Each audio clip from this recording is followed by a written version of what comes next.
The Greyhound bus pulled into Willow Creek just after noon. The town looked smaller, flatter than I remembered, as if someone had dialed down the saturation on my memories. The bus doors hissed open, releasing a wave of heat and dust. I stepped off, clutching my overnight bag and a lawyer's box. The kind that clenches your stomach because it signifies the irrefutable finality of loss. Grandma Lydia May had passed away in late April.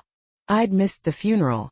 A product launch in Seattle had kept me chained to a conference room, a relentlessly hissing coffee machine, and a to-do list oblivious to grief. I'd promised Aunt Delilah I'd come home when I could. "Your grandmother knew you loved her," she'd said. "Come home when you're ready." But no one is ever truly ready. The old Ellis house stood on Maple Street, a two-story white structure with black shutters and a porch that groaned like it was clearing its throat. Cicadas buzzed a relentless drone as I walked up the pathway, a wind chime tinkling a fragile melody. I placed the lawyer's box on the porch railing and used the spare key, the one that used to reside in a ceramic frog planter by the steps. We'd never bothered to hide it better. Willow Creek prioritized lawn gossip over burglary.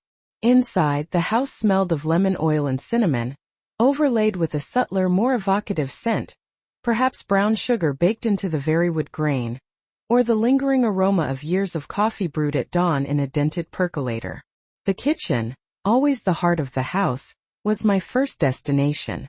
It was exactly as I remembered: checkered floor, a window above the sink framed by carnations, the long butcher block island permanently stained with fruit jam. The oven light glowed softly. I opened the door, finding only Grandma's biscuit pan, its edges softened and blackened with age. "Welcome back," I whispered, "to the house, to the memories, to the silence." I found the lawyer's inventory list. Household items, significant possessions, and instructions for the estate. The list indicated the house and its contents would be divided between my aunt and uncle, with heirlooms at the discretion of the decedent's letter. A letter was supposed to exist. The lawyer hadn't located it. "Sometimes these things surface during the family cleanup process," he'd explained. "Your grandmother valued her privacy." I set the papers down and drifted towards the dining room. Sunlight streamed across the table where Grandma and I had once rolled out pie crusts together, flour dusting our elbows like the first snowfall. Memories flooded back. Her warm, raspy laugh, the way she'd cut my cheek with her cool hand, the shelf of well-loved cookbooks, their spines reinforced with layers of tape. I pulled one down at random. The County Ladies Auxiliary Cookbook, 1969. And an index card fluttered to the floor, landing face down. Picked it up. One side held a grocery list in Grandma's distinctive, elegant script. The other side displayed 3 letters, meticulously inscribed in blue ink. L.M.E. "Lydia May Ellis," I murmured. The initials weren't surprising. She initialed all her notes, jokingly claiming it was like a great chef signing their work, but the indentation beneath the letters was. I rubbed my thumb across the grooves. The cardboard was inflexible. Something rigid was sandwiched between the card and its backing. I found a paring knife in the junk drawer and carefully slit the edge of the card. Inside, nestled within a strip of wax paper, was a tiny brass key. Its surface dulled to a soft brown patina. I looked around the kitchen, suddenly feeling as if the house itself was watching me. "Okay," I said to the air. "What do you open?" The answer came from the pantry. More of a closet with shelves, redolent with the aroma of cloves and laundry soap. On the top shelf, behind a metal flour tin adorned with stenciled sunflowers, sat a cedar box, roughly the size of a shoebox. It appeared hand-carved, with a lid etched with vines and a small antique keyhole. The same initials, L.M.E., were burned into the wood. I stood perfectly still. Family lore for years had spoken of Grandma's secret recipe, kept within a locked box. People joked about it, as families do about things both treasured and forbidden. If Lydia's pie could talk, the ladies at church often quipped, we'd finally know what happened between her and the Whitakers. Everyone laughed. Grandma simply served second helpings. I reached for the box, my hand trembling slightly. When the key turned, it made a sound like a quiet click swallowed by velvet. I lifted the lid. Inside lay a stack of index cards tied with a gingham ribbon, a slim leather notebook, and a folded letter sealed with dark cherry-colored wax. Something within me instinctively knew to replace the lid and take a deep breath. I carried the box to the kitchen island. The house hummed with the quiet sounds of life, the old refrigerator, the distant rumble of a lawnmower, the faint blast of a train horn. Outside, a truck door slammed shut. For a moment I felt like a child again, waiting for Grandma's voice to call. "Wash up, baby. We're starting the dough." Instead, there was a knock at the front door. A familiar rhythm, 3 quick taps. Leaving the box on the island, item number 1 on an inventory the lawyer would never comprehend. I answered the door. It was Aunt Delilah, squinting in the sunlight, her sunglasses perched atop a cloud of curls. She wore a linen blouse and carried a tote bag emblazoned with the words "Eat pie. Be nice. You finally made it," she said, pulling me into a hug that was both comforting and painful, a perfect expression of the bittersweet reunion. Over her shoulder, I saw Uncle Ray's truck idling at the curb. "We were giving you the afternoon," Delilah explained as she stepped inside. "But Ray gets fidgety when valuable stuff is involved." "Valuable stuff?" I echoed. She nodded towards the kitchen. "The box. He's been asking about it since the funeral." I froze, caught between relief that I wasn't imagining the box's significance and the apprehension that I had inadvertently revealed a secret simply by being in the house. "I just found it," I confessed, "in the pantry." "Then I guess," she said softly, "we're about to find out what your grandmother left us." Behind her, Uncle Ray pushed his way through the doorway, as if the house itself felt too constricted. "Maya," he boomed, using my name with the casual familiarity of "Hey, you look tired." "I am," I admitted.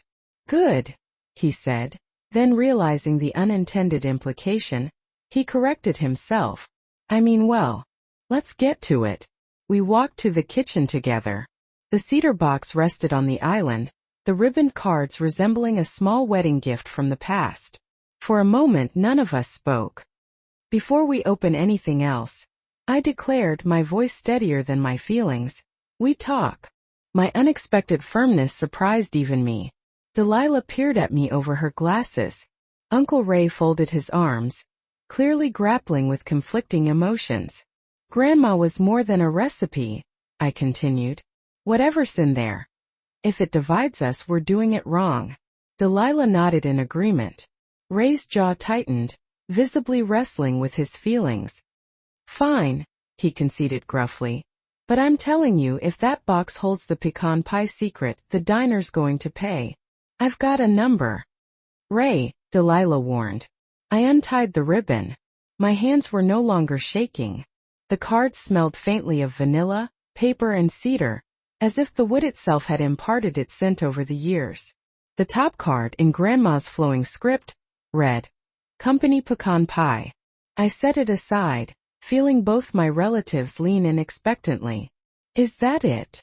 Ray inquired. "Probably not," I replied, and he frowned, as if I'd just informed him Santa Claus had a second job. Below were recipes I recognized: buttermilk biscuits, church lady lemon bars, fried green tomatoes, and then recipes I didn't, names that felt like whispers: June dark jam, midnight apple butter, juniper syrup. The measurements were precise, reflecting the meticulous nature of all good deception. I continued until I found a card bordered with an inky flourish unlike Grandma's usual style. It was ornate, almost excessively decorative. At the top, in smaller, more careful lettering, Ellis Whitaker Pie. I didn't utter the name aloud. Neither did my aunt or uncle. The atmosphere shifted palpably. Delilah spoke first. "Well," she remarked, "so that was real." Ray whistled low. "She kept the Whitaker name in the kitchen?" "She never said Whitaker, unless she was cursing the weather." "Maybe she wanted us to know something," I suggested. Beneath the cards lay the slim leather notebook. I opened it cautiously. The first page bore a date, May 12, 1973, and a sentence that tightened my throat. Asterisk, "If this town can forgive its old feuds, maybe we can eat in peace again." Delilah let out a slow breath. Your grandmother writing like a newspaper editorial, she murmured. Ray gestured towards the folded, wax-sealed letter. Open that, he instructed, his voice unusually subdued, lacking its usual forceful tone. I held the letter. The wax seal bore a pressed sprig juniper, I believed, though I couldn't articulate why. I slid a butter knife under the edge, and the seal yielded like a stubbornly held memory. Inside, in the same neat handwriting. Asterisk to the ones I love who will carry this house when I cannot. Do not read this letter until you have read the notebook in full. Do not attempt the pie until you have listened to the story behind it. Recipes are instructions for ingredients but also for people. Ray groaned. She left homework. Delilah's eyes glistened with unshed tears. She left a map, she whispered. We moved to the dining table. Reading on our feet felt somehow disrespectful. Sunlight streaked the polished wood. Dust motes glittered like slow-falling snow in the beam. I began at page 1. May 12, 1973. The Whitakers think we stole from them. We think they stole from us. But the thing about stealing is how everyone's memory starts changing the shape of what was taken. Until the truth is just a whole shape like whatever you want. June 3, 1973. The first time I made the pie with Evelyn Whitaker, we made it quietly like a prayer. Her hands were cold. Mine were hot. Together we got the dough right. We promised to share it for the 4th of July. We promised to share other things too, foolish as we were, young as we were not. I felt my aunt and uncle lean closer. Their interest piqued. Grandma never spoke kindly of the Whitakers. Seeing Evelyn, attached to the name like a precious jewel, made me feel as if I'd stumbled into a completely different family narrative. I continued reading. July 2, 1973. The town picks sides. Sides make pies bitter. If we had put juniper in the filling then, maybe we could have disguised the taste of everyone's anger. Or maybe juniper only works when you want to tell the truth. I looked up. Juniper? I questioned. Delilah nodded slowly. Juniper berries. Bright and piney. Folks use them in venison. You can infuse sugar with it if you know what you're doing. She shrugged. Your grandmother knew what she was doing. Ray scratched his head. Juniper in a pie? Isn't that weird? Delilah's lips curved into a slight smile. You ate it for 40 years and called it magic. Ray fell silent, chastened. The notebook jumped back and forth in time, reflecting Grandma's characteristically meandering recollections. Names appeared. Evelyn Whitaker, Sheriff Joe Harper, Pastor Wilkes.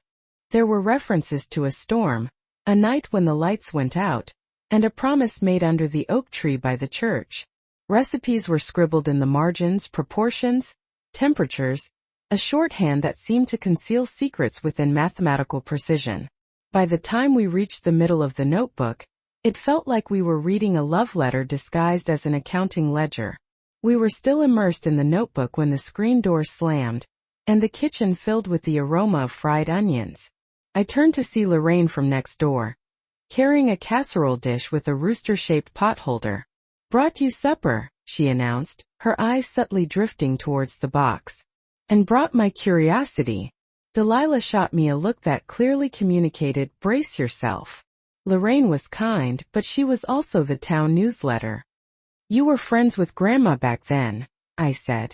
Were you around when the Ellis Whitaker thing happened? Lorraine set the casserole down and, surprisingly, went straight to the notebook, touching the corner of a page as if it were an old wound. I was at the church the day they unveiled the pie, she said. I saw who didn't show up too. Ray leaned forward.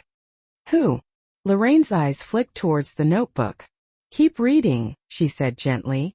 And when you think you know the answer, remember the town got it wrong the first time. She took my hand and squeezed it. Lydia May loved you, Maya. She wanted you to find this the right way. After Lorraine left, we read until the light shifted from golden to the gray-blue that transforms kitchens into movie sets. When I reached the last written page, Grandma had begun a sentence she never finished. If I could go back to that July night, I would. I stared at the incomplete line until the words blurred. What now? Ray asked. I picked up the letter and placed it carefully beneath the cookbook, to keep it safe and unread. Now, I said, we find the other half of the story. By morning word had spread like steam from a kettle, hot, invisible and inescapable. When I stepped onto the porch to shake out the doormat, Mrs. Carter from up the street called, "Morning, baby," in a tone that clearly implied, "Tell me everything." I waved and retreated indoors. Delilah was already at the kitchen table with a legal pad and a cup of coffee. "I made a list," she announced. "People who might know parts of the story. Lorraine, obviously. Pastor Wilkes's daughter, Natalie. She keeps the church archives. Sheriff Harper's widow, Ruth. And this is a long shot, Evelyn Whitaker's granddaughter, June." "June Whitaker?" I repeated, a knot tightening in my stomach. "A different branch of the same family tree.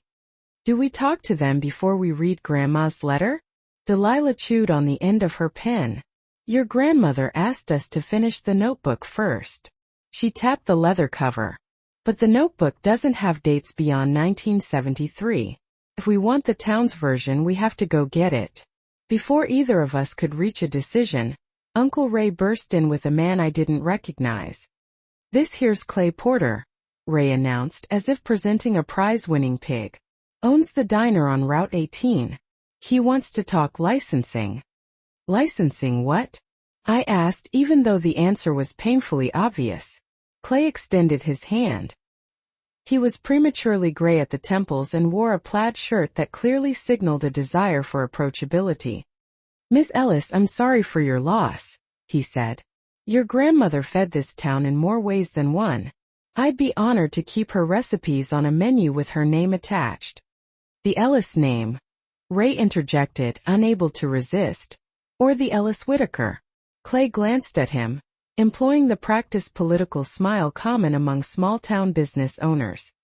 "Whatever the family decides," he replied smoothly.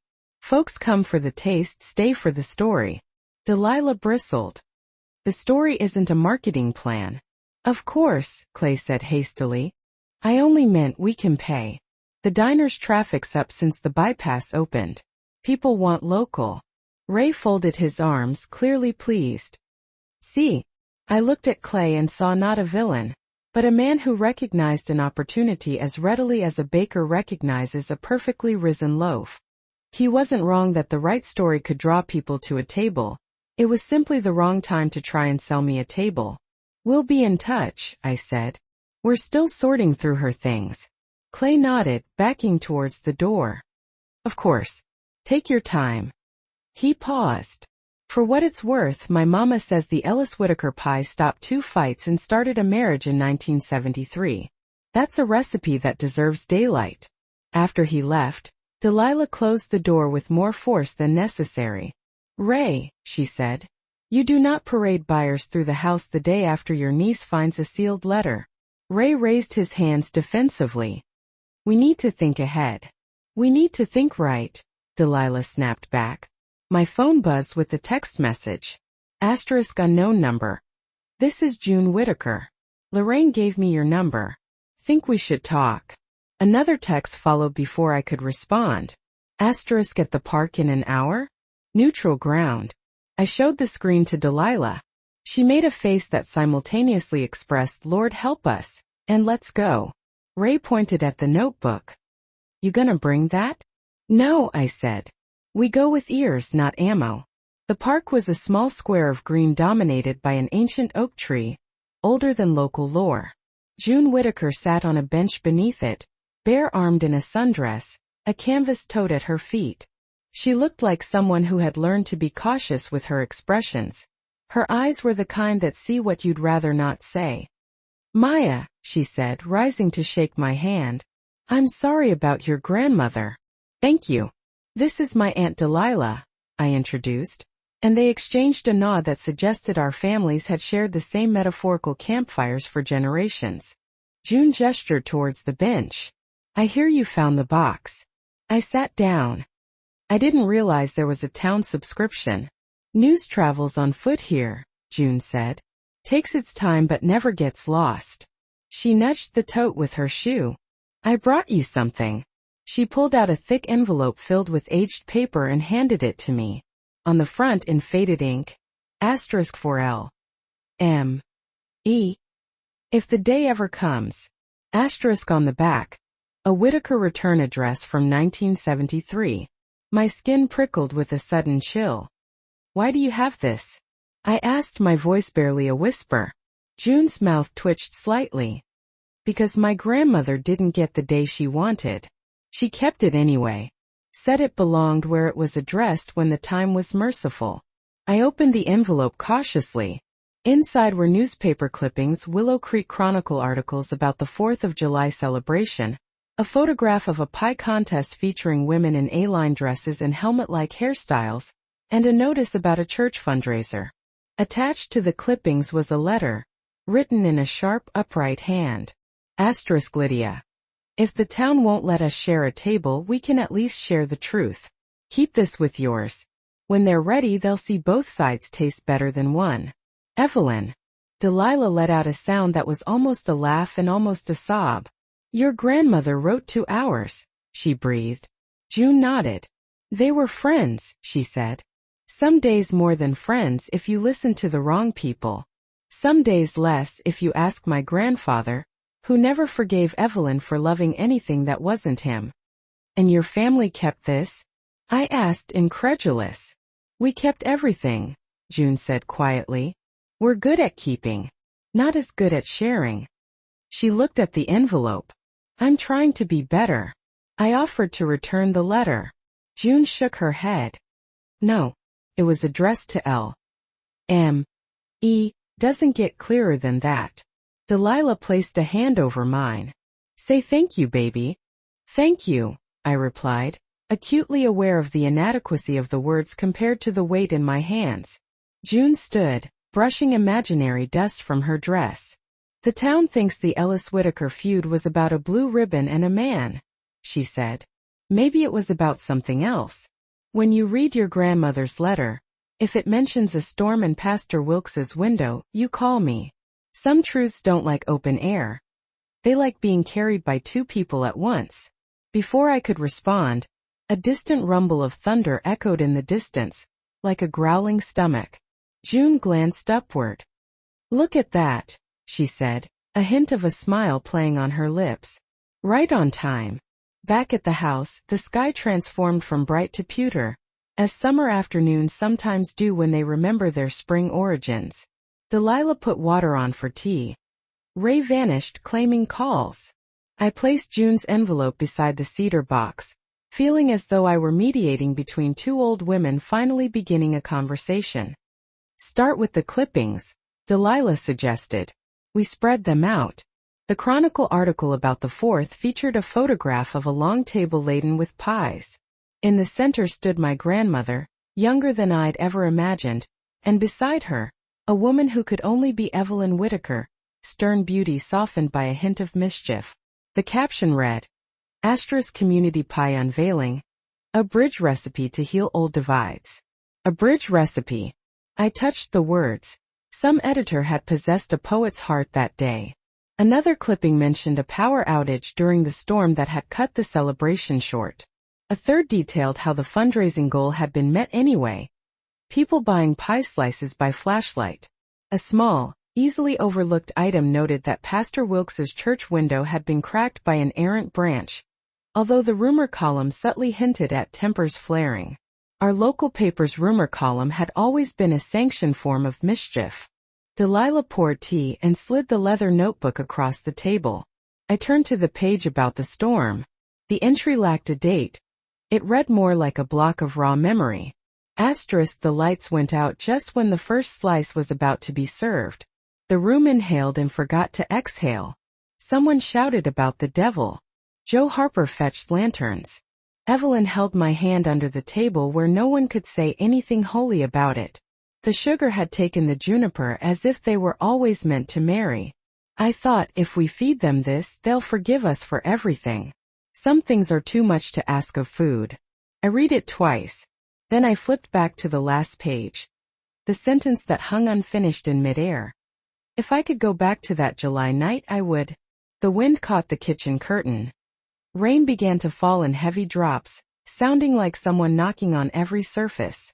Thunder rolled closer, and the house momentarily felt smaller, as if instinctively shrinking to protect itself. Ray reappeared, phone in hand, his expression conveying a sense of impending complexity.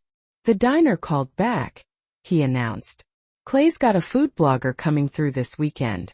Wants to know if we can do a one-time collaboration. He'll donate proceeds to the church roof. PR gold." Delilah stared at him. "We are not auctioning off our grief so a blogger can film B-roll." Ray bristled. "It's a fundraiser." "It's a circus," Delilah retorted. "Stop," I interjected, my voice louder than intended. "We don't even know what the recipe is yet. We don't know the story. We don't know anything." My voice cracked with emotion. Can we just be the people she raised for 5 minutes?" Silence descended. The rain intensified, making conversation seem almost intrusive. The lights flickered then steadied. Delilah's expression softened. "You're right," she conceded, a statement that, within our family, held the weight of a benediction. "Let's find what we can find." She stood and rummaged in the pantry, returning with Grandma's oldest cookbook, the one with the broken spine and a history of concealing secrets. "If Lydia tucked a key in a cookbook once, she did it twice," she murmured. We turned the book over, gently shaking it. A slip of paper fluttered out like a held breath finally released. I unfolded it. The handwriting wasn't Grandma's. It was neat and narrow, the ink faded with age. Juniper sugar, boil water, steep. Berries, carefully dried. Sweetness demands honesty. Bitterness craves concealment. Let truth prevail. "Evelyn," Delilah said, the name now uttered without hesitation. Beneath the note, penned in Grandma's hand, was an equation of sorts. 3 cups peaches, ripe, plus 1 cup pecans, toasted, plus half a cup juniper sugar, plus a squeeze of lemon, plus pinch of salt, plus a crust that forgives, and then nothing. The line abruptly ended, as if interrupted mid-thought. "A crust that forgives," I repeated, pondering its meaning.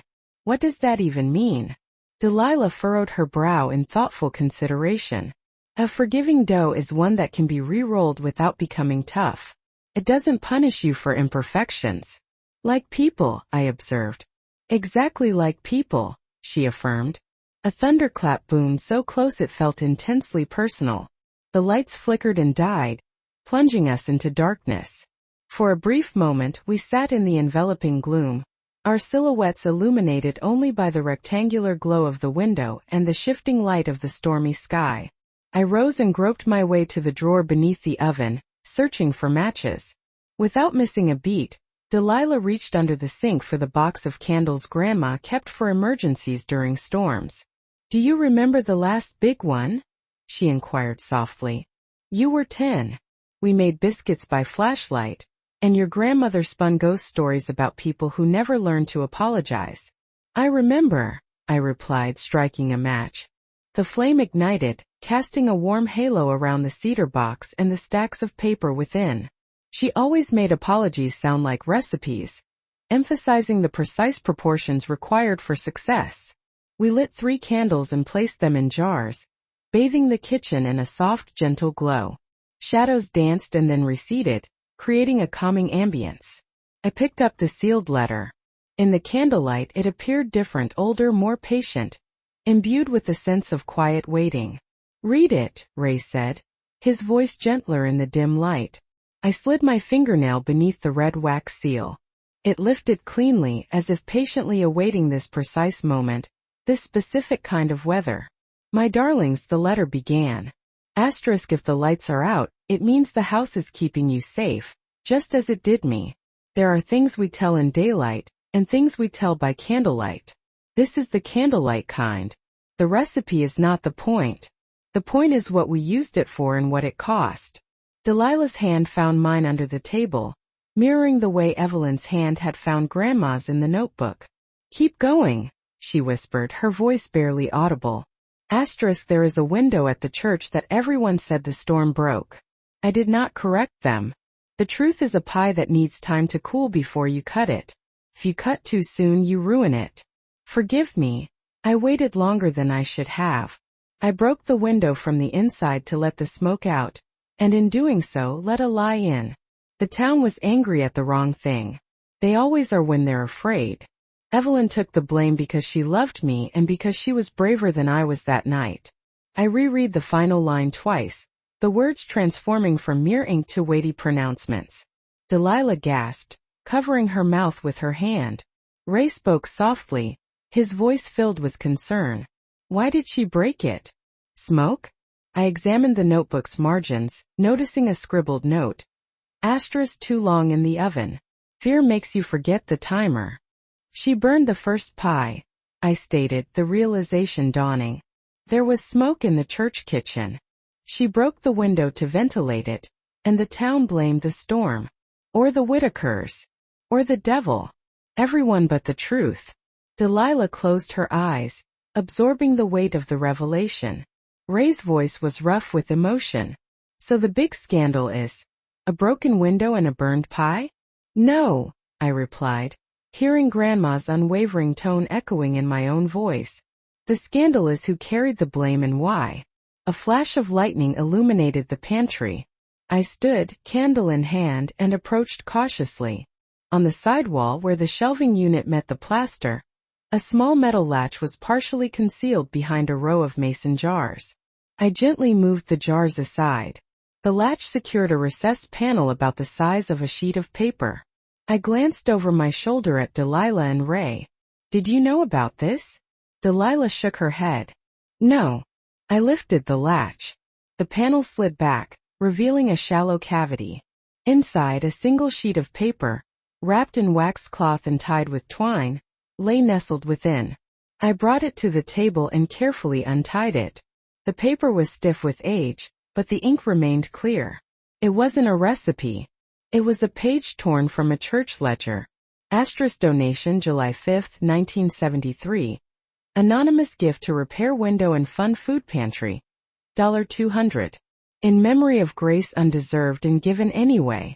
Asterisk the signature line was blank. But on the back, in Grandma's familiar handwriting, asterisk grief makes debt. Love pays it. I laid the page down, a wave of understanding washing over me. Here's our first clue, I announced. Grandma broke the window, paid for it, allowed the blame to fall elsewhere, and continued to feed people anyway. Ray swallowed hard, his expression a mixture of shock and dawning comprehension. This is bigger than pie. Of course it is, Delilah said, a subtle smile playing on her lips, like a carefully folded napkin. It always was. The storm settled into a steady downpour, a prolonged soaking rain rather than a violent tempest. We moved to the living room with our candles and the letter, the house creaking comfortably around us. I read aloud while Delilah took notes, and Ray listened with his eyes closed, as if trying to memorize the sound of our grandmother's voice resonating within mine. By the time the lights came back on at the church, folks had decided what story they preferred. The letter continued. Asterisk they always do. It went like this. The Whitakers tampered with the oven. The Ellis dessert was cursed. The Lord was making a point about pride. The sheriff said it was the wind. The pastor said it was the devil. No one said. 2 women made something together and were proud of it, and one of them burned it because her hands shook, and the other said, hush, we'll bake another and pretend it was always meant to be late. Delilah squeezed my shoulder, offering a silent expression of empathy and understanding. Hush, we'll bake another, she murmured softly. We made a second pie. We served it. People tasted it and perhaps decided that the world wasn't ending after all. But the window had already been broken, and I had already made the decision to allow the lie to persist where the truth would only be punished for its honesty. Evelyn took the blame for the storm because she had less to lose. That's not fair to say, but it's the truth. She had already lost a husband to his own self-destructive tendencies. I had a family that still believed in me. She didn't want to take that away from me. I let her bear the blame, and I have never stopped paying the interest on that debt. My throat tightened with emotion. She carried it, I whispered, more to the house than to my aunt and uncle. All this time, Ray opened his eyes, his gaze seeking answers. What does this mean for us? For the recipe. I turned the page, revealing Grandma's final instructions. If you want the pie you can have it, Grandma wrote. Asterisk, but you don't get to take it without the story. You bake it the way we did. You tell the truth while it cools. You feed whoever shows up, not whoever earned it. And you invite the Whitakers to the table first. There it was, the instructions for both the ingredients and the people involved. Ray shifted uncomfortably, resisting the implication the way a dog resists a bath. Invite them first? Yes, Delilah said. A simple word that sounded like a rusted hinge finally freeing itself. I scanned the remaining paragraphs. Asterisk, the hidden ingredient isn't juniper. It's time. Let the sugar sit with the berries. Let the filling rest before it goes into the crust. Let your anger rest before it goes into your words. Time pulls bitterness out and leaves room for the bright. A crust that forgives is one you have to handle with a gentle hand. If you punish it, it punishes you back. I felt an overwhelming urge to laugh, cry, and bake all at once. Thunder rumbled in the distance, the storm gradually subsiding. The rain softened to a rhythmic percussion, a familiar sound the house seemed to know by heart. We set the letter aside and returned to the notebook, as if the two had been meticulously planned years in advance. A tucked page near the back held a baking schedule that resembled a battle plan. Asterisk juniper sugar. 24 hours prior. Asterisk toast pecans. 4 hours prior. Asterisk peach slices macerate in lemon plus sugar. 2 hours prior. Asterisk crust dough rests. At least 1 hour. Asterisk assembly with care. Bake until the house smells like you've remembered something important. What does that mean in degrees? Ray asked, his practical nature taking over. Delilah traced her finger under the one place Grandma had written a number. Asterisk 375 degree until bubbly. Trust your nose over your timer. I closed my eyes and I saw the church hall, the long table, the first pie burning because fear had prevented someone from opening the oven. I saw a window breaking and a donation discreetly placed in a church ledger. I saw Evelyn's steady, capable hands. We have to call June, I said, the decision settling firmly within me. Delilah nodded in agreement. Invite her to help us. Tomorrow when the storm's passed. Ray rubbed his face, wrestling with the implications. We're going to bake with Whitakers in our kitchen? In Grandma's kitchen, I corrected. The way it was supposed to be. He looked at the box, at the house, at us. The internal struggle within him softened into something akin to resolve. All right, he said. But if we're feeding the town, Clay's blogger is not filming anyone's tears. Deal, I said, though I suspected tears would appear regardless of a camera's presence. We prepared beds, the guest room for Delilah, the old office for Ray, and my childhood room for me. I lay awake listening to the storm gradually subside, the oak tree's leaves whispering secrets against the roof. In the darkness, the letter's words intertwined with the sound of the rain. Asterisk invite the Whitakers first. Asterisk I pictured June's cautious eyes and felt a wave of relief, like a cool cloth pressed against a fevered brow. Sometime after midnight, I went to the kitchen for a glass of water. Candle stubs glowed like miniature lighthouses in their jars. On impulse, I took the Ellis Whitaker pie card and placed it on the kitchen island. Next to it, I laid June's envelope and Grandma's letter. The three items together seemed to symbolize a fragile truce. As I turned, something caught my eye near the back door. The doormat was damp, just a scattering of droplets, as if someone had entered from the rain and paused briefly before deciding not to stay. I checked the lock. It was engaged, the bolt felt secure. I switched on my phone's flashlight and followed the most obvious clue. The small dark water droplets leading from the door to the rug, then disappearing. My heart beat with a measured, purposeful thump. We weren't a family that called 911 for ghosts, so I did the next best thing. I placed a pot on the back burner like a weapon and stood very still, listening intently. A minute passed. 2 minutes. The house hummed quietly. The storm sighed its exhaustion. My pulse slowed. On the island, the recipe card waited patiently, as steadfast as bread dough. Trust your nose over your timer, Grandma had written. I inhaled deeply lemon oil damp air, a hint of something green and sharp that made my mouth water. Juniper, I thought, though there was none immediately apparent. Tomorrow, I whispered to the kitchen, the letter, the ghosts of 1973. We start tomorrow. And the house, in the manner of houses that have weathered countless storms, remained silent, offering its tacit agreement. By morning the storm had completely passed, leaving the world looking clean and refreshed, the maple leaves clinging to droplets of water like tiny lanterns. I found Aunt Delilah in the backyard, snipping a sprig from the juniper bush that grew modestly and stubbornly by the fence. She rolled the berries between her fingers, inhaling the sharp, pine-sweet scent, a slight smile gracing her lips. Good sign, she said. House-grown truth. Ray was already gone. Errands, he'd said, his tone suggesting both mystery and the need for coffee refills. This left Delilah and me free to begin our list. Item 1, Lorraine.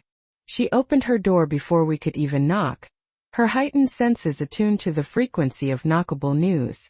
Her kitchen smelled of onions and sunlight.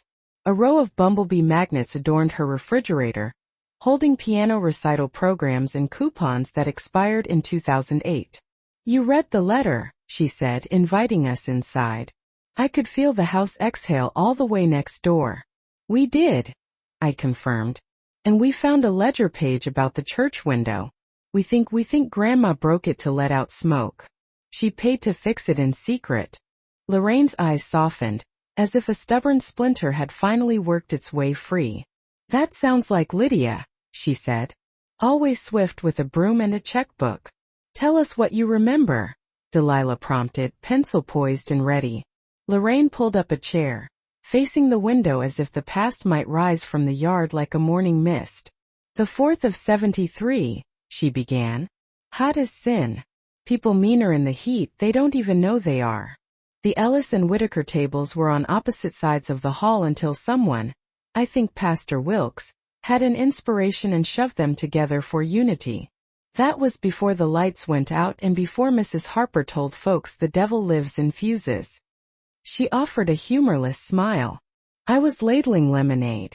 I saw Lydia and Evelyn stand shoulder to shoulder like they'd done it all their lives. Saw them whisper. Saw Joe Harper fetch lanterns like he was wrangling cattle. Then I saw smoke. Dark as molasses. Kitchen door cracked open and out came that smell. The smell you get when sugar goes from caramel to burnt. I could almost smell it myself just from hearing her description. Lorraine's hands mimicked the memory. Then cracked glass.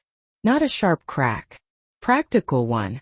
Like somebody making the call to do what needed doing. Lights stayed off. People started talking. You know how that goes. She shrugged.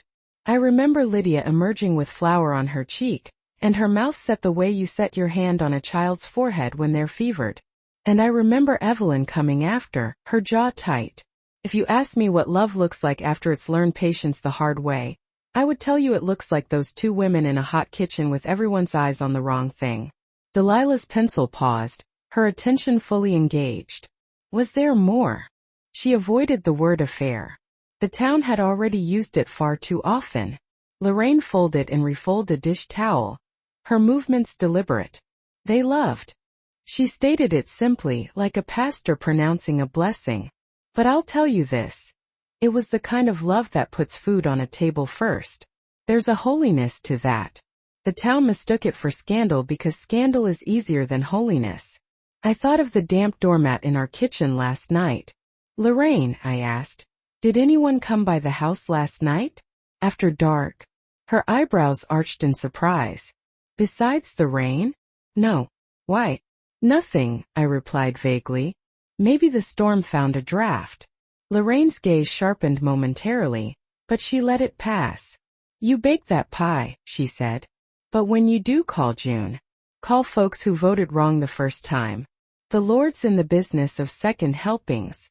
On our way out, she pressed a mason jar into my hands. Evelyn's trick, she explained. Inside, juniper berries and lemon peel bloomed within the sugar, resembling scattered confetti. I keep one on my shelf for when the house needs it. Feels like that kind of week. Back at Grandma's, Delilah arranged our evidence meticulously, as if constructing a legal case. Notebook now open, sealed letter, June's clippings, Lorraine's jar. I delved into the pantry's back shelves and found Grandma's old index tin, the one she called the benchwarmers, recipes that never quite made it to the main roster. Inside, behind ambrosia salad, maybe in plum cake, too damp, a card was secured with a laundry pin. On it, a fragment. Asterisk. Then add 2 tablespoons of juniper sugar, but only after the peaches have told you they're ready. Asterisk below in faint pencil. Asterisk peaches tell you in juice, not words. Trust the puddle. Grandma, I whispered, a mixture of amusement and awe in my tone. You wrote koans. Delilah leaned closer, her interest piqued. It's maceration. You salt or sugar fruit, let it sit. Juices pull out. The fruit softens. The puddle tells you the sugar has done its work. I flipped the card over. On the back, a map of our town, quick pen strokes marking church, diner, market, and a small X at the edge of a field by the river where blackberries grew abundantly in August. Next to the X. Asterisk 73 stash. Asterisk an arrow pointed to the word jars. Grandma had a cache? I exclaimed incredulously. Of what sugar? The thought both thrilled and slightly unsettled me. Delilah's lips curved into a knowing smile. Of juniper sugar, she said, already reaching for her keys. We drove to the river, the path softened by the previous night's rain. The air smelled of damp earth and verdant growth. The old sycamore tree stood sentinel over the water, a silent observer of time's passage, witnessing floods and children climbing, not merely measuring minutes. We followed the map's clues past the picnic table, down a path lined with wild mint. A flat rock had been moved aside and then carefully replaced. The slight hump of earth around it betrayed its displacement. I knelt, bracing my hands beneath the rock's edge, and with Delilah's help, rolled it just enough to reveal what lay beneath. Underneath lay a metal bread tin, its lid rusted but intact, wrapped in oilcloth. I glanced at Delilah. She shrugged, a mischievous glint in her eye. Asterisk were already thieves of our own history. I unwrapped it. Inside were 3 small jars packed with sugar, each labeled in Grandma's hand. Asterisk 1973, July 1974, June 1975, July. Asterisk the July 73 label had a tiny drawn star next to it. Good God! Delilah breathed, her voice filled with wonder. She kept vintages. I unscrewed the old lid. The sweet pine bright scent rose like a half-remembered song. I fought back tears as they seemed too cliché, but something inside me loosened, releasing years of pent-up emotion. Delilah traced the star on the 1973 label, her voice filled with reverence. She was saving it, she whispered, for when the story could be told right. We packed 2 jars, the starred 73 jar and a younger one, leaving the remaining jar undisturbed, to avoid an unnecessary depletion of the past. Back in the kitchen, I placed them on the island as if welcoming honored guests. Sunlight streaming through the window illuminated the sugar crystals, each grain seeming to hold a miniature storm within. Call June, Delilah said. Tell her we found what our grandmothers left us. When I texted her, she responded immediately. Asterisk come by the old Whitaker place. I have something too. Before we left, I checked the back door. Dry. No stray droplets. If the house had had a visitor last night, it was one who hadn't left a trace. On our way to the Whitaker house, we stopped at the diner for coffee, partly habit, partly reconnaissance. Clay Porter saw us through the service window and emerged with a towel slung over his shoulder, a politician's grin, and a genuine wrinkle of worry etched between his brows. Maya, he said. Miss Delilah. Heard the storm knock some branches onto your fence. You need anything, I got a guy. Delilah offered a thin smile. We have a ray. Clay raised a hand in acknowledgement. Point taken. He lowered his voice. Listen, the blogger, she's a decent person. Not a vulture. She's in town regardless, doing a piece on small-town recipes that survive despite the internet. If you want to say no, I'll say no for you. But if you want to feed folks and fund a pantry, I don't think Lydia would mind a camera seeing a little truth. His use of Lydia gave me pause. You knew her? Knew her bread schedule, same thing, Clay said, his grin now genuine. We bought rolls off her when our baker flaked.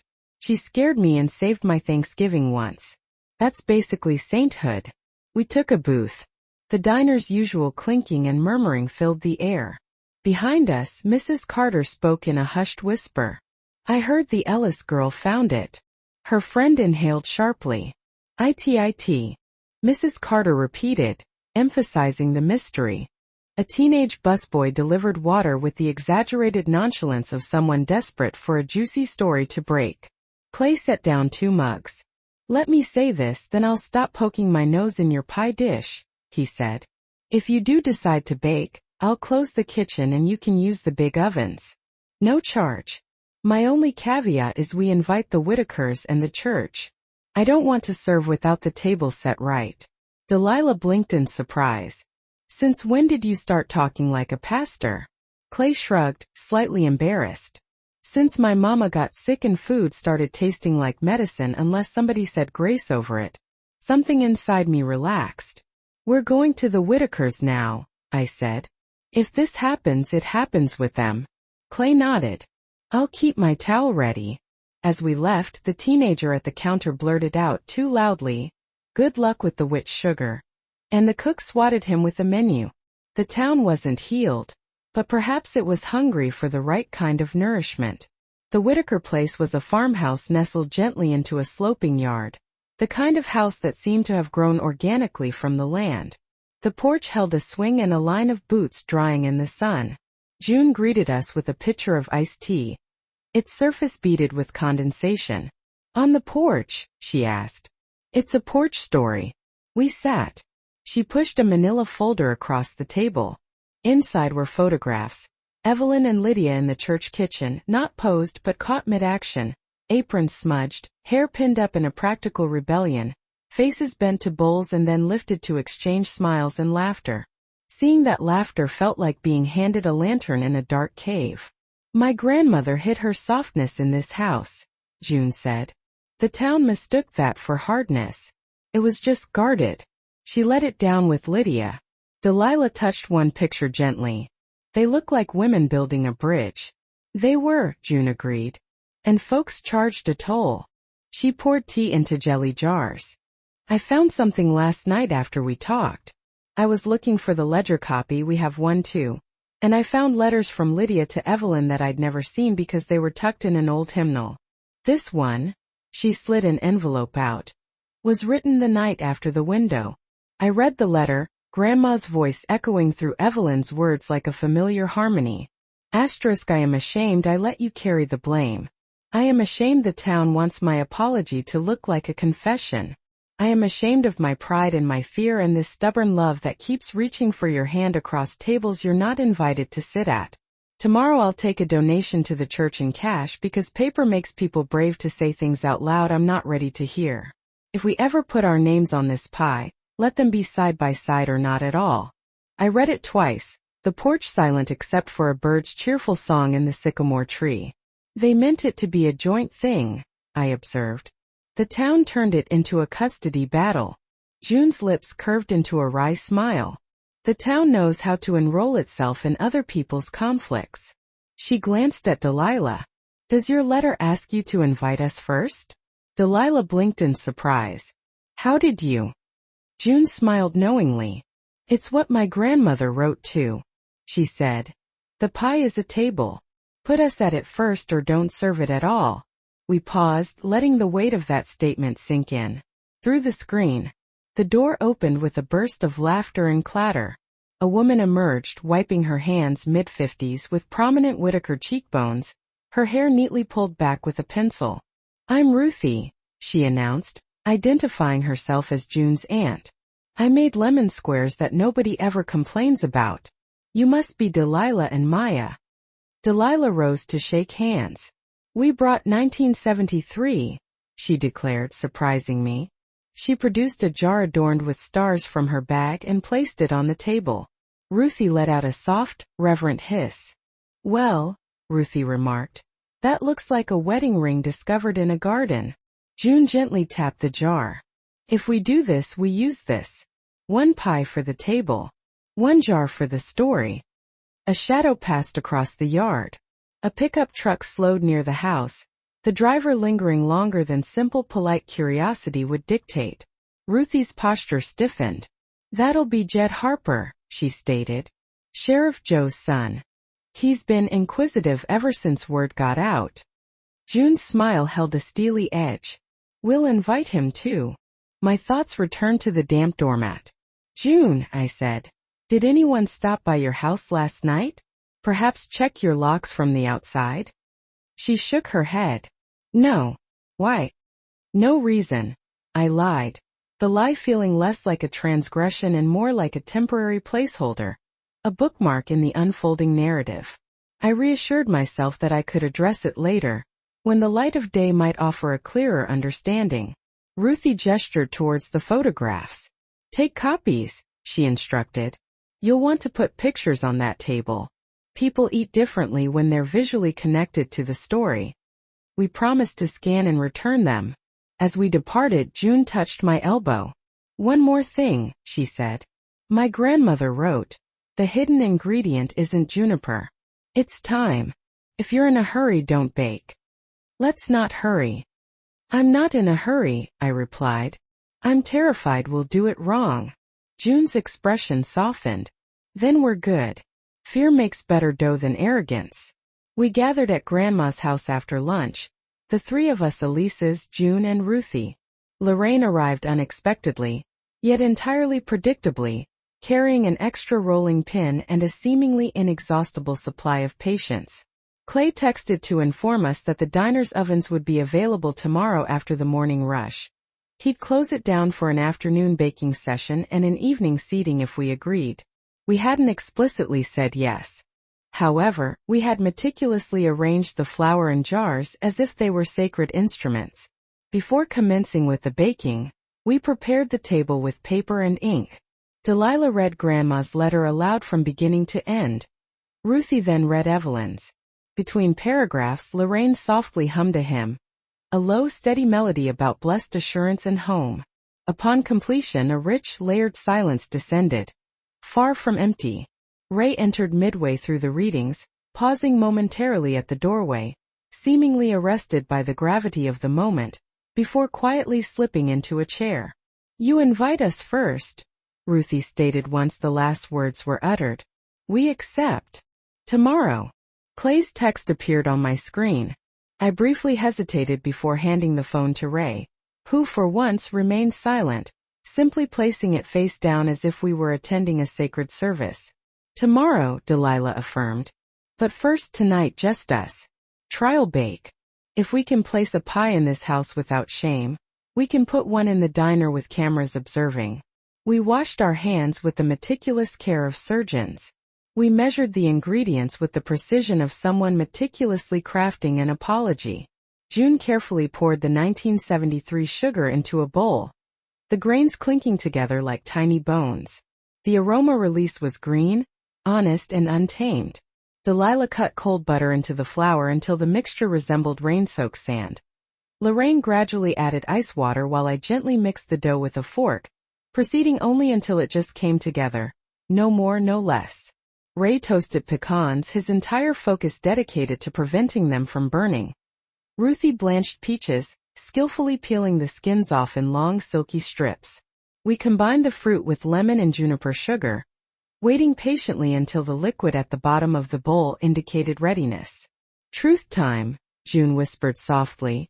We rolled out the crust on the well-worn butcher block, a surface that had witnessed 40 years of dough making. The bottom crust nestled into Grandma's old pie plate, the one with a distinctive chip on the rim that perfectly fit my thumb. The peaches were gently added, the pecans raining down like warm drops. We carefully placed the top crust, whispering a short prayer not out of religious obligation, but because we ourselves needed it. I vented the crust using my grandmother's familiar pattern, 3 slashes like a windmill, and for a fleeting moment, I felt her hand resting on mine, a comforting presence before it vanished. 375, Delilah instructed. "Trust your nose over your timer." We slid the pie into the oven. The house seemed to breathe with us, settling into a calm stillness, like a boat on a tranquil lake. While it baked, we arranged the letters and photographs on the dining table, carefully balancing them with salt shakers and the 1975 jar.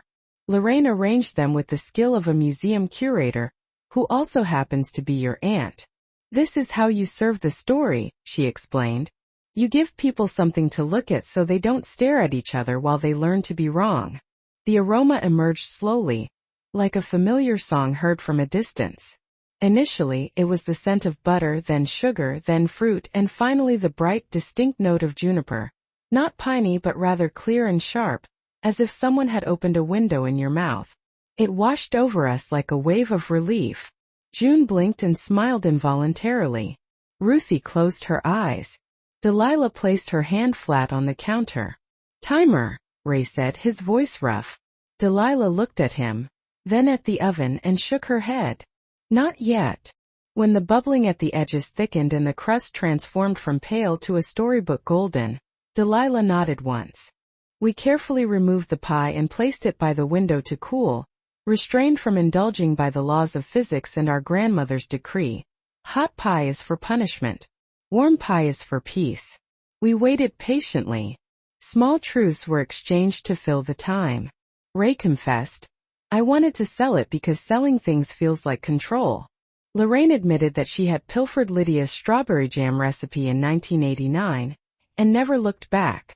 Ruthie revealed that she kept Evelyn's letters in a hymnal, because she believed God could keep a secret better than she could. June admitted to her fear that the town might embrace the story yet still refuse to learn from it. Delilah confessed to feeling angry at everyone and no one, because grief, she explained, doesn't know where to direct itself.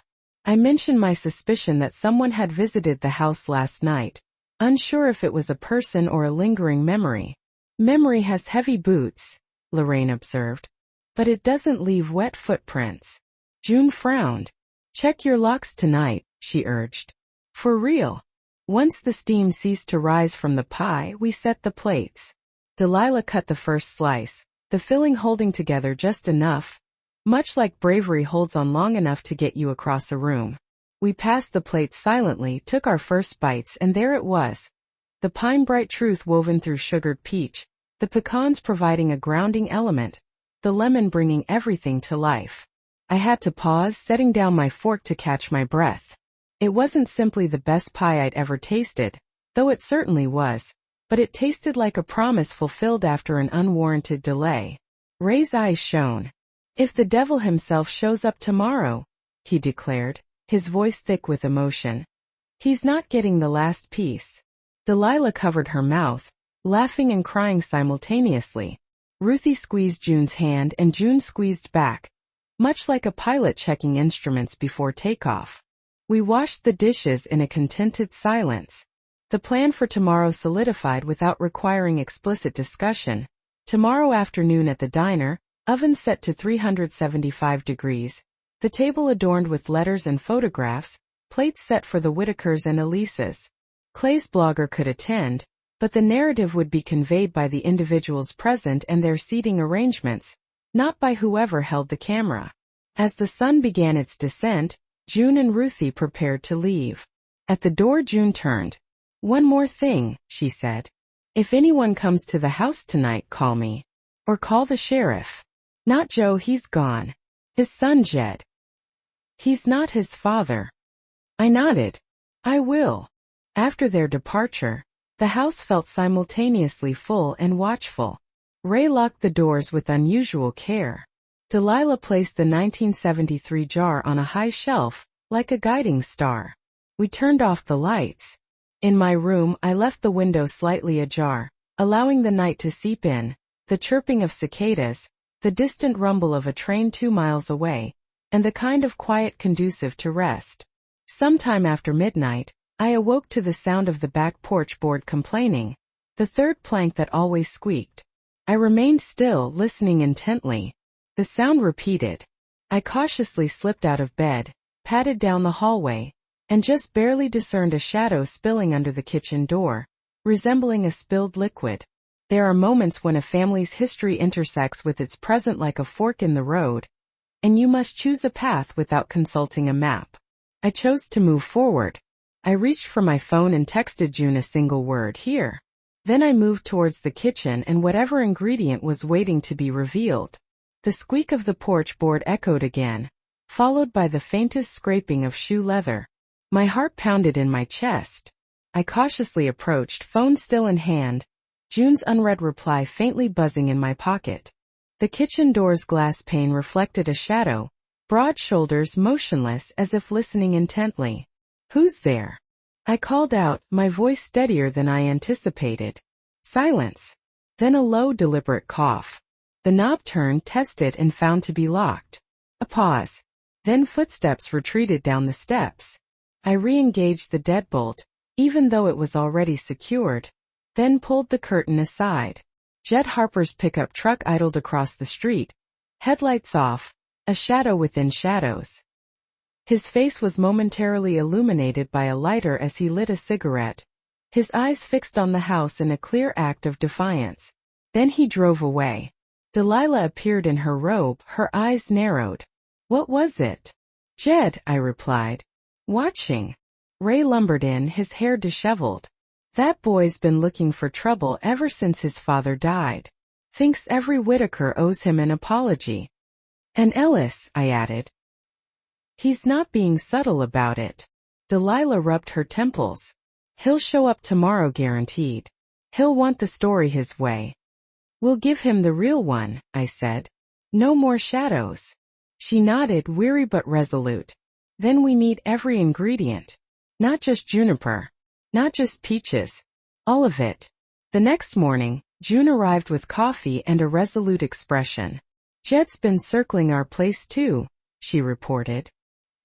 "He thinks the Ellis Whitaker pie dishonored his father's badge. If we're going to bake for the town, we need proof that truth was in the recipe all along." Ray scoffed. "You can't prove pie." June held up a thin folder. "You can prove letters." Inside were copies of church board minutes, scribbles in the margins, Evelyn's neat corrections. One line was underlined twice. "Shared pie, shared story, shared table." Delilah let out a sigh of relief. "That's our hidden ingredient. Not sugar. Not peaches. Sharing." "No wonder the town choked on it," Ray muttered. But I saw his jaw soften. Even he knew that bitterness only lingers when it is nurtured in isolation. We spent the morning preparing for the diner bake. Lorraine insisted on staging the dining table at home with letters and photos, so the spirits can practice before company comes. Ray paced, muttering about logistics. Delilah sharpened pencils to keep notes, as if cataloging a trial. June kept watch by the window, scanning the street. The atmosphere remained peaceful until Ray's outburst. "This is insanity. We're talking about baking one pie with the Whitakers, inviting the whole damn town, and pretending 50 years of bad blood just dissolve in sugar?" Delilah slammed her notebook shut. "Pretending? We're finally telling the truth." "The truth won't change people's mouths," Ray retorted. "They'll twist it into something ugly again. And then what? We've wasted our grandmother's legacy on a stunt." I stood up. "No. What destroys legacies is hiding them." Ray turned on me. "Easy for you to say. You don't live here year-round. When the blogger leaves and the pie's eaten, we're the ones who face the whispers." "Maybe you need to," June interjected, her voice sharp. "Maybe whispers are better than lies." Ray's face flushed red. "Don't you tell me what my family needs. Then listen to what your grandmother needed," Delilah retorted. She shoved the notebook at him, open to the unfinished sentence. "If I could go back to that July night, I would." She regretted letting Evelyn take the fall. She wanted this table set right. "Don't you dare call it a stunt." Ray's shoulders slumped, the weight of years seemingly falling away. He pressed his hands to his face. I don't want them laughing at us." June's voice softened. "They laughed already. This time maybe they'll listen." The silence that followed felt raw, yet necessary. Families don't heal without arguments that shake loose the accumulated dust of the past. By the time we packed the pie tins and jars, Ray was quieter, slower, but moving with us instead of against us. At the diner, the ovens roared to life, Clay bustling around like a conductor. He had cleared the back room, set up folding tables for rolling out the crust, and arranged mason jars and mixing bowls as if preparing for a sacred rite. The air was filled with the scent of flour, coffee, and nerves. We were in the midst of making the dough when the bell above the door jingled. Jed Harper strode in, his hat pulled low, his boots making a loud thud on the floor. He surveyed the room as if he owned the place. "Heard you're planning a little performance," he said. Ellis and Whitaker holding hands over a pie. Clay stepped forward. "This is a closed kitchen." Jed sneered. "Everything in this town's my business. My daddy kept order here. You think you can rewrite history with peaches?" I wiped the flour from my hands. "We're not rewriting. We're correcting." Jed's eyes locked onto mine. "My father said Evelyn Whitaker tried to burn the town down that night. Said your grandma covered for her. Now you parade their sin like it's heritage?" Delilah stepped between us. "What happened in '73 was a burned pie, a broken window, and 2 women braver than this town deserved. If your daddy twisted that into a curse, that's on him." Jed's face darkened. "Careful, ma'am." June stepped forward, her eyes as sharp as glass. "Careful, Jed. You can glare at me all you want, but tomorrow the town's getting fed. And they'll see whose story tastes right." Jed laughed, but the sound lacked conviction. He spat on the floor and left, his boots cracking like gunshots. The room seemed to exhale collectively. Clay mopped up the spit with a towel and muttered, "Guess we better make this pie bulletproof." We baked 2 pies side by side, one fortnight's trial run, one for tomorrow's public offering. As the sugar melted and the peaches softened, June read aloud the letter Evelyn had written after the church incident, a letter we had not yet shared. "Lydia, if loving you means I'm a villain, then villain I'll be. If telling the truth means the town casts stones, then let them bruise. What I will not do is let you carry shame alone. We bake something worth more than a ribbon. We bake proof that bitterness can be made sweet. If they can't taste it, that's their curse, not ours." The kitchen fell silent. Delilah's eyes welled up. Ray pressed his knuckles to the counter. Lorraine crossed herself, although she wasn't Catholic. "They loved each other," I said softly. "And the town turned that love into betrayal." "Not betrayal," June corrected. "Sacrifice." Evelyn took the blame to protect Lydia. "That's love twisted by fear, not broken by it." Delilah set the rolling pin down with finality. "Then tomorrow we untwist it. We name it love. No more shadows." The first pie emerged from the oven, golden and bubbling, its aroma rising like incense. We set it on the counter to cool, the 6 of us circling it as if it were a newborn. When it was ready, we sliced, plated, and tasted. It was perfect. The crust was tender, the peaches bright with Juniper's truth, the pecans providing a solid base. But it wasn't just the flavor. It was the presence it evoked. It tasted like Lydia and Evelyn's laughter captured in Ruthie's photographs. It tasted like a window cracked open to let out the smoke and let forgiveness in. Ray swallowed his bite and wiped his eyes roughly. "I was wrong," he said, his voice thick with emotion. "This isn't something you sell. This is something you serve." June touched his arm. "Then serve it tomorrow. With us." We stacked the plates, washed the dishes, and carefully packed the second pie. The letters and photos were placed in a box labeled not inventory but story. Tomorrow we would carry both to the diner, set the table, and feed the town the truth disguised as dessert. As we locked up the diner for the night, the street outside was quiet, but a chill ran through me. Jed Harper's truck idled 2 blocks away, headlights off, a shadow within shadows. Watching. Waiting. I locked eyes with June. She nodded once. Tomorrow we'd need more than sugar and crust. We'd need courage. And for the first time I believed we had enough. Morning arrived with a pale sun, hesitant after the storms. We gathered at the diner before the lunch rush, carrying boxes like pilgrims. Clay had arranged the tables in a long row, covered with white cloths. At one end sat the pie, at the other the letters and photographs, 2 halves of a bridge. We baked another pie fresh that morning. Not for eating but for its aroma. As the oven warmed and the peaches began to bubble, the scent drew people in. Townsfolk paused at the windows, then began to trickle inside. Mrs. Carter, Lorraine's sister, even the busboy from the previous day, faces curious, cautious, some skeptical, some undeniably hungry. June and I plated small slices of the practice pie, placing them at the head of the table. One for Ellis, one for Whitaker. The first bites belonged to us together. When we sat down, forks poised, the room held its breath. For Lydia, Delilah said softly. For Evelyn, June added. We ate. The sweetness spread across my tongue, bright pine clear layered with thyme. The tension in the room eased, like a knot slowly unwinding. Then we served the town. Plates were passed from hand to hand. Whispers arose. Juniper, is that what it is? I never tasted anything like it. My mama said it was cursed. Cursed tastes mighty fine. Jed Harper arrived late, boots loud, hat low. He didn't take a plate. He stood at the back, arms crossed, eyes burning. The crowd shifted uneasily, anticipating him to spoil the moment. Ray surprised everyone. He stood, fork in hand, his voice clear and strong. I spent 50 years thinking this recipe was about pride. Selling it, guarding it, fighting over it. I was wrong. It's about forgiveness.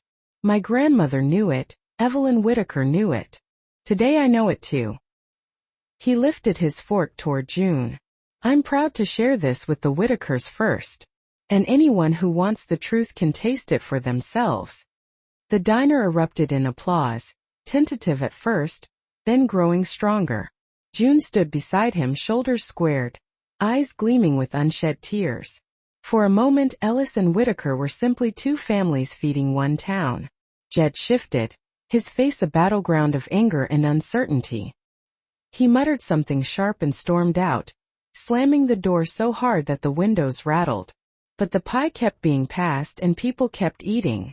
His absence paled in comparison to our collective presence. When the plates were empty and the sweet aroma lingered in the air, I unfolded the final letter, Grandma's words saved for this very moment. I read aloud, my loves, if you are reading this, it means the pie has been made again. I hope you ate it together. I hope you told the truth. Do not let my fear become your inheritance. Let your table be wider than mine was. Feed each other. That is all any of us are meant to do. Lydia May Ellis. The diner fell silent. Even the clatter from the kitchen ceased. Outside, the wind moved through the sycamore trees like a gentle amen. Delilah's tears flowed freely. Ruthie clasped June's hand. Lorraine hummed her hymn again, low and steady. The town leaned closer, listening. Not just to Lydia's words but to the weight of their meaning. For the first time I felt Grandma's presence, not as a memory but as a palpable entity. Her voice lived within us now, not hidden in notebooks or sealed boxes, but vibrantly alive at the table. Word spread faster than sugar dissolves in hot water. By evening the diner was overflowing. Farmers, shop clerks, school teachers, even the mayor. Clay brought out trays of peach slices, biscuits, and pitchers of tea. We served what remained of the pie in small slivers, ensuring as many people as possible could taste it. On the walls we pinned the photographs of Lydia and Evelyn, flower-dusted and laughing. Beneath them we displayed their letters. People lingered there, reading, whispering, some wiping their eyes. Children pointed at the photographs. They look happy, one little girl observed. Her mother nodded. They were. When the mayor rose to offer her thanks, she said, "This town's held on to old bitterness too long. Maybe it's time we learn from a recipe how to forgive." Thunderous applause followed. Not for her speech but for the transformative power of the pie. Even the busboy, the one who had initially called it witch sugar, raised his slice and declared, "Guess I was wrong." Laughter rippled through the crowd. Healing like sugar spreads when stirred. Later, when the crowd thinned and only family remained, we boxed the last crumbs and gathered around the long table. The starred jar of 1973 sugar sat in the center, now half empty, glowing faintly under the diner's lights. "What do we do with the rest?" I asked. "Keep it," June replied. For anniversaries. For when the town forgets again. Delilah nodded. Because towns forget. Families forget. We'll need to remind them. Ray sighed, then smiled wryly. And we'll bake another. Together. We carried the jar home back to Grandma's kitchen. On the butcher block island we set it down like a crown. The house hummed around us, its wooden walls recognizing its restored heart. That night, I wrote in the notebook Grandma had left behind, on the page that had ended mid-sentence. If I could go back to that July night, I would bake again, not to win, not to hide, but to feed. And I would invite everyone, even those who doubted. Because pie, like love, isn't meant to be kept. It's meant to be shared. I closed the book, placed it beside the jar, and whispered to the house. The recipe is safe. The story is safe. We'll keep both. And for the first time since she died, I felt certain that Grandma was smiling, flowers still on her cheek, patiently waiting for us at the table.